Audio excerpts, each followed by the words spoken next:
Hello, EDP 310. This is Ashley Goerlitz, and this is my cultural plunge experience. I went to a Japanese store called Daiso here in Texas, and I got myself these strawberry little fruity gummies that were really cute and very tasty.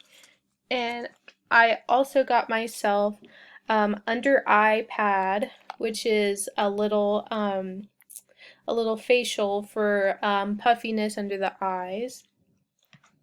And here we go. So it was November 4th, 2021, Monday at 2 o'clock. I went to Daiso, Japanese merchandise store, to have a look.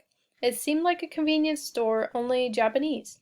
They had teddy bear keychains, pencils, colorful fruity erasers, chopstick sets, teacup sets, facial care sets, a whole aisle of snacks like the Pocky, Haichu candy, etc. What I learned from this experience is that Asian culture values the quality of school supplies because everything is personalized to be cute, colorful, and happy. Not one pencil was yellow or boring black. Going into the Daiso store gave me the perspective that Japanese culture values one's joy. As stated in the text, Routledge International Companion to Educational Psychology, multicultural education is powerful to change attitudes and enhance quality education when individuals are exposed to maximum learning and new problem-solving strategies. Students are presented a variety of viewpoints, limits are removed on how people are defined, understood, and valued. So, seeing the way the Japanese store had personalized school supplies has taught me that they value the materials to learn with, similarly how they value dressing up to personalize their school experience. For foods, they had lots of ramen soups, green teas, and they add red bean paste to all of their rolls of breads.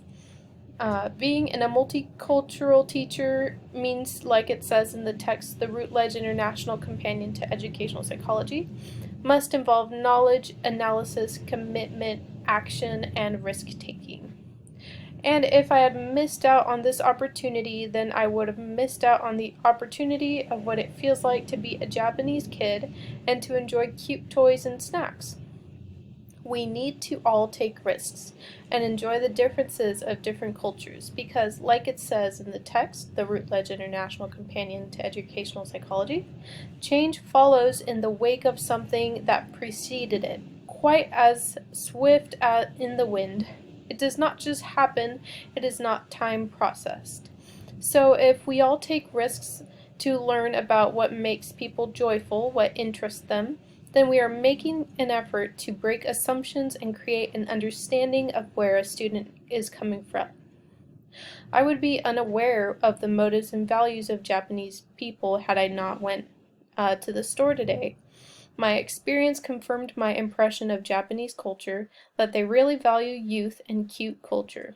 When I was in middle school, I remember I caught interest in reading manga that they would have in my public library because they would be cute illustrations and good messages were being written on the stories of the mangas. I also remember enjoying Naruto, One Piece, Pokemon, and Nintendo. The experience made me feel like I was revisiting my childhood again. This experience was a challenge from the norm. I usually stick with routinely work clothes, I don't dress up, and I mostly wash my face, brush my teeth. But when I went to the store, they had accessories to style hair, face care things, cute bags, like they really care about dressing up for one's personal happiness and expression. The job of a teacher, as stated in the text, the Routledge International is to help all students develop their potential for academic, social, and vocational success. And to really motivate and pique their interests, we need to be encouraging the pop culture interests in the different literatures like manga or other foreign literatures. I learned that some of the Japanese cultural values are values we have in the United States. Japanese people who are who we want to be, and they do not care to appeal others, but rather what brings them joy. I learned that the self-image is something society wants to label itself in the U.S. culture, but it doesn't necessarily have to be followed. We Americans usually, suppress the idea of something creative as being weird or foreign, when we should be encouraging individualism to learn each other's cultures and values. What I got from the experience myself is that Americans care so much about opinions of others that we forget to be who we truly are. Just because you show appreciation for another culture does not imply any less patriotism for one's own country. This country belongs to many different people, and we all share different foods, languages, ideas, history, pop culture, and moral values. It is a ridiculous thought to make everyone the same when we are not.